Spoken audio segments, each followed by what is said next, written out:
Okay, I just want to tell my story really regarding lasting power of attorney. I guess I'm pretty much like everybody else, where you sort of stick your head in the sand and try and ignore things and hope things will just go away.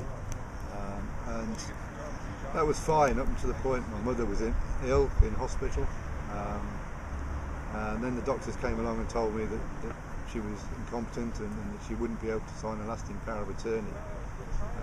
Which, from my perspective, having looked at the alternative process and going through the court of protection, process was onerous and it was extremely expensive, and not only that, the fact that you were going to be audited and checked on a regular basis was just horrendous.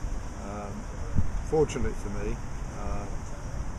my mother was able to come back to what the doctors were able to sign off to say that she was competent, even though for a short time, which meant that Rob really was in a position where we had to rush to hospital.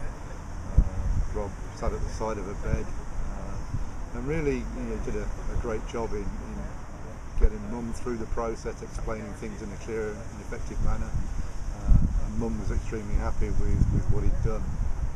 To the point that we got the lasting power of attorney in place. Unfortunately, as things turned out, it wasn't actually required in our position. Mum died shortly afterwards, so although we'd gone through the precautions and taken everything that we'd done, it wasn't actually required. But I guess the message really for most people is that just don't leave things too late.